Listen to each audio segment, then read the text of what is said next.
귀한 예배에 나온 여러분들에게 하나님께서 성령의 충만함으로 함께해 주실 줄 믿습니다. 고재봉이라는 사람은 작은 라디오 하나를 훔쳐서 감옥에 들어가게 되었습니다.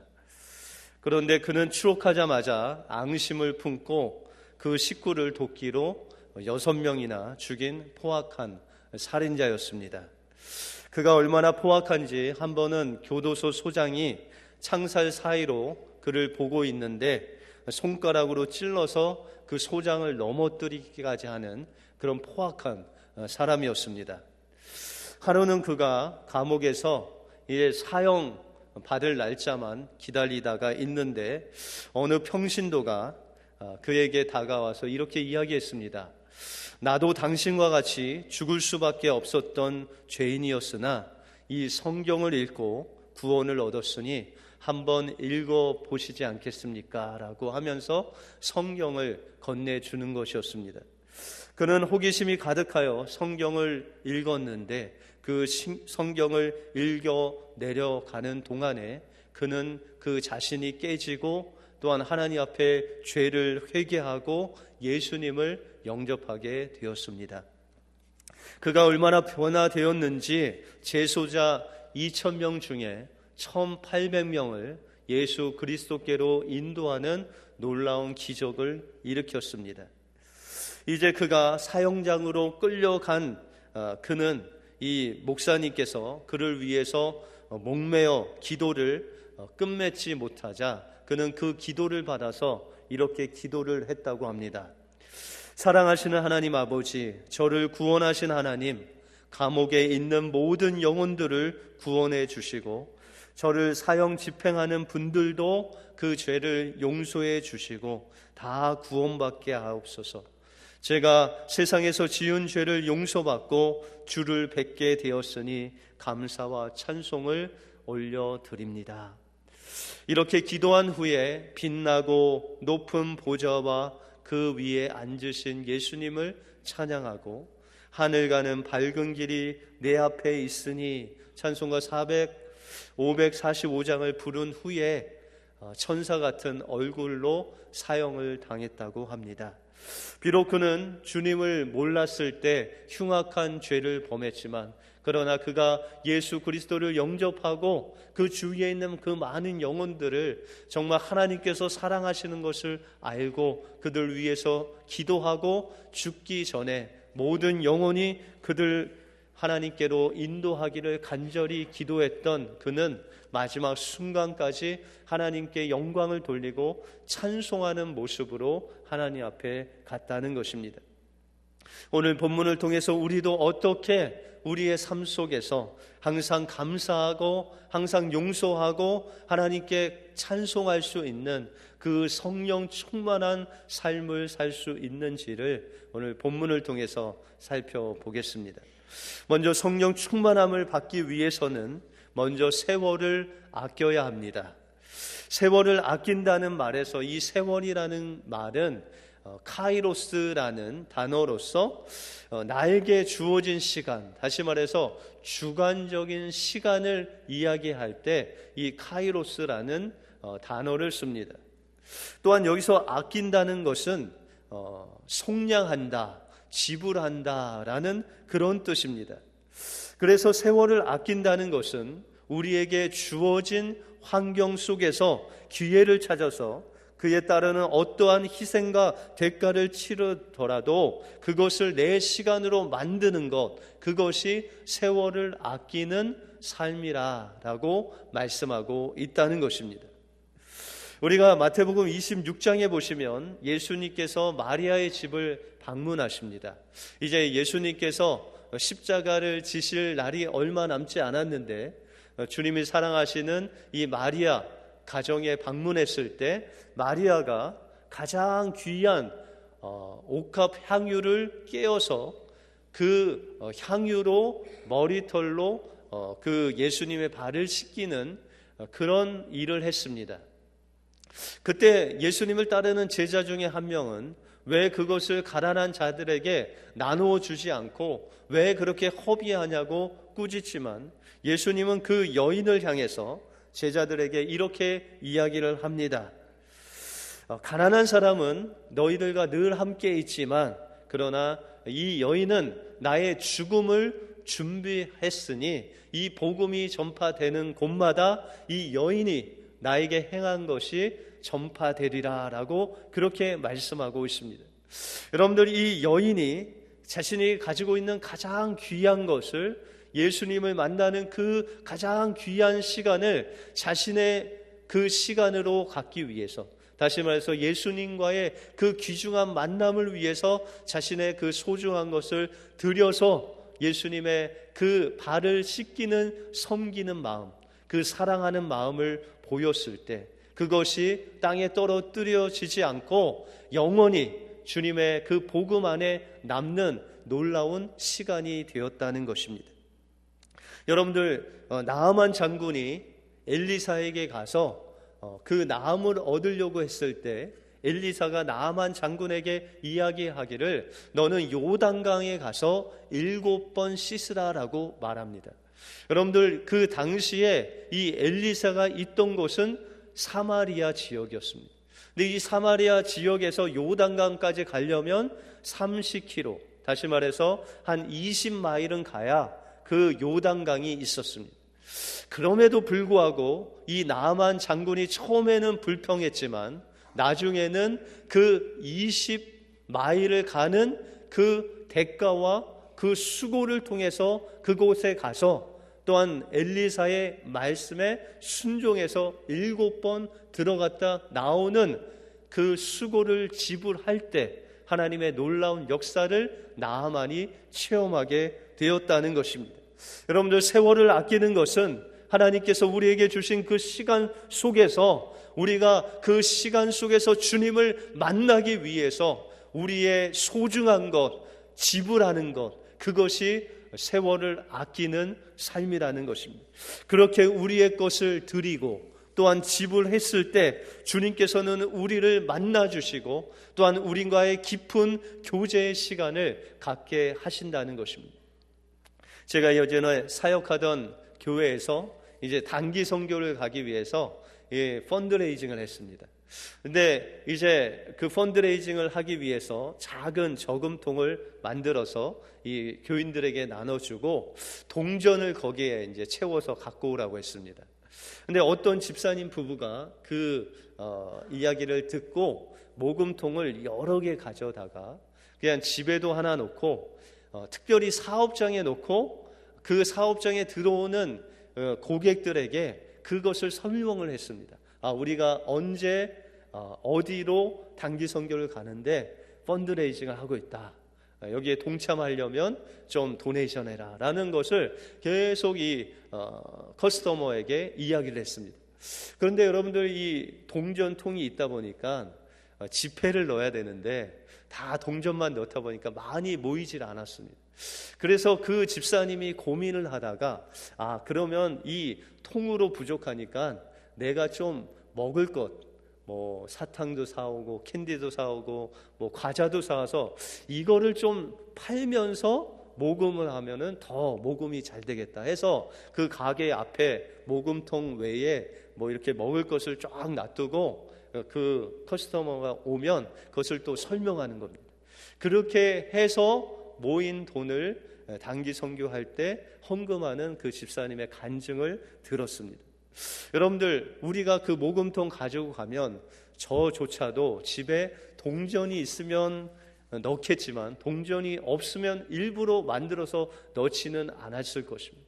그런데 그 집사님은 그 모금통을 채우는 것이 자신의 사명으로 알고 자신의 수고와 자기의 시간을 들여서 정성을 들여서 그 모금함을 채우는 그 집사님의 그 모습이 바로 오늘 성경에 나오는 세월을 아끼는 성도의 모습이다라고 할 수 있다는 것입니다. 그러므로 하나님께서는 우리에게 주신 그 24시간을 그냥 헛되이 허송세월을 보내는 것이 아니라 하나님과 의미 있는 시간을 갖기 위하여 우리의 소중한 것 드리고 우리의 가장 귀한 것 하나님 앞에 지불함으로 인해서 하나님과 만나고 하나님과 뜻있는 시간을 가질 때 하나님께서는 여러분들에게 성령 충만함으로 인도해 주실 것입니다. 세월을 아끼심으로 성령 충만함을 받으시는 여러분들의 삶이 되시길 바랍니다. 두 번째로 성령 충만함을 받기 위해서는 성령의 다스림을 받아야 됩니다. 우리가 세월을 아껴서 하나님의 뜻대로 살기 위해서는 이 성령의 다스림을 받아야 된다고 말씀하고 있습니다. 오늘 18절에 보시면 술 취하지 말라 이는 방탕한 것이니 오직 성령의 충만함을 받으라 라고 말씀하고 있습니다. 이 사도 바울이 성령 충만함을 술 취하는 것과 반대되는 것을 말하고 있습니다. 특별히 15절에 보시면 이 술 취하는 것은 지혜 없는 자의 삶이고 어리석은 자의 삶이다 라고 말씀하고 있습니다.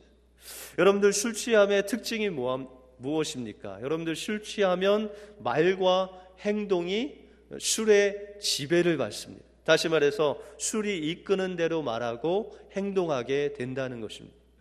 여러분들 또한 귀신 들리면 귀신이 인도하는 대로 지배를 받습니다.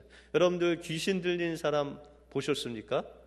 요새는 길거리에 그런 분이 없는데 우리가 한국에 살 때 어렸을 때는 이 길거리에 그런 분들이 종종 있었습니다. 그런데 여러분들 이 귀신 들린 사람을 유심히 보면 그 말하는 내용이 조금 이상합니다. 뭐 이 말하는 행동이나 말이나 이게 좀 이상하고 특별히 이 눈빛을 보면 약간 소름이 돋습니다. 그런데 더 신기한 것은 이 귀신 들린 사람은 여인이라고 해도 힘이 엄청납니다. 그래서 뭐 남자 장정 몇 명이 덤벼도 이길 듯이 그렇게 힘이 있습니다. 여러분들 이 귀신 들린 사람이 어떻게 이 힘이 셉니까? 여러분들 귀신에게 지배받기 때문에 그 귀신의 힘을 빌어서 그렇게 되는 것입니다. 여러분들 성령 충만하다는 것은 우리 안에 오신 그 성령의 지배를 받는 것입니다. 성령께서 말하시는 대로 말하고 성령께서 믿음으로 인도하시는 대로 행하는 삶을 가리켜 바로 성령 충만한 삶이다 라고 말할 수 있습니다. 우리가 마태복음에 보시면 혈루증 앓던 여인이 나옵니다. 이 여인은 12년 동안 혈루증이라는 심한 병으로 고통을 당했습니다. 그래서 자신의 재산을 다 투자하고 자신의 시간을 다 투자했지만 그 어느 하나 의원이 그의 병을 낫게 해주는 의원이 없었습니다. 그런데 이 혈루증을 앓던 여인이 예수님에 대한 소문을 들었습니다. 예수님은 죽은 자도 살리시고 눈먼 자도 눈을 뜨게 하시고 벙어리도 말을 하게 하는 놀라운 기적을 베푸신 그 분이 바로 예수님이다라는 그 소문을 듣습니다. 그리고 그 마음속에 믿음이 생겼습니다. 어떤 믿음요? 그 예수님 한번 보고 그 옷자락만 한번 만지면은 내가 나음을 얻겠다라는 그 믿음이 생겼어요. 여러분들 이 여인이 가졌던 그 믿음이 평범한 믿음입니까? 여러분들 예수님의 옷자락 하나 만지면 여러분들 그렇게 12년 동안 고생했던 그 병에서 나음을 얻을 수 있습니까? 우리 상식적으로는 나음을 얻을 수가 없습니다. 그런데 그 여인의 마음속에 믿음이 생겼고 그 믿음이 그렇게 인도했다는 것입니다. 그 믿음이 인도하는 대로 쫓아가서 그 여인이 예수님을 만나려고 했습니다. 그런데 예수님께서 지나가시는데 그 주변에 너무 많은 사람들이 있었기 때문에 그 여인이 예수님의 옷자락을 만진다는 것 불가능한 일이었습니다. 그래서 그 여인이 그 남자들 사이에 그 사이로 기어서 들어가서 예수님의 옷자락을 만졌습니다. 그때 예수님은 자신의 몸에서 능력이 나간 것을 알았고 그 여인도 자신이 병에서 나았다는 것을 알았습니다. 여러분들 성령의 역사가 이루어지는 그 현장에서 예수님과 그 혈루증을 앓던 여인 외에는 다른 모든 사람들이 그 믿음의 역사를 알지 못했다는 것입니다. 여러분들 성령 충만하고 성령의 인도하심과 역사를 체험하는 것은 누구나 체험하는 것이 아니라 믿음을 가지고 성령께서 인도하시는 그 인도하심을 따라서 그 믿음대로 자신의 대가를 지불하더라도 그 예수님의 옷자락을 만졌을 때, 다시 말해서 성령의 인도하심을 철저히 받아서 그 주님을 만났을 때 하나님의 놀라운 역사가 그에게 공급되어진다는 것입니다. 그러므로 우리는 성령의 충만함을 받기 위해서는 하나님께서 주신 말씀을 기억하고 그 말씀 속에 말씀하시는 그 믿음을 가지고 성령의 인도하시는 대로 우리가 행할 때 하나님의 놀라운 성령의 기적을 체험할 수 있다는 것입니다. 여러분들 한 사람 한 사람 하나님께서 주신 믿음 가지고 성령의 인도하심을 따라 사심으로 하나님께서 주시는 성령의 충만함을 받으시는 여러분들의 삶이 되시길 바랍니다. 마지막으로 성령 충만을 받기 위해서는 우리는 주님께 찬양과 감사를 드려야 됩니다. 오늘 말씀해 보시면 19절 20절 말씀해 보시면 시와 찬미와 신령한 노래들로 서로 화답하며 너희의 마음으로 주께 노래하며 찬송하며 범사에 우리 주 예수 그리스도의 이름으로 항상 아버지 하나님께 감사하라고 말씀하고 있습니다. 이 예수 그리스도를 믿고 성령에 충만한 사람들은 늘 하나님께 찬양하고 감사한다는 것입니다. 여러분들 찬양의 사람 하면은 다윗이 생각납니다. 이 다윗이 하루는 형들이 있는 전쟁터로 갑니다. 그 전쟁터로 갔는데 이 많은 사람들이 그 블레셋 사람 골리앗 장군 하나 앞에서 그냥 두려워 떨면서 있는 그 이스라엘의 사람들을 보게 됩니다. 그때 다윗은 하나님의 그의 삶 속에서 역사하신 것들을 간증합니다. 여러분들 찬양이라는 것, 간증이라는 것은 하나님께서 우리의 삶 속에서 역사하신 일들을 고백하는 것입니다.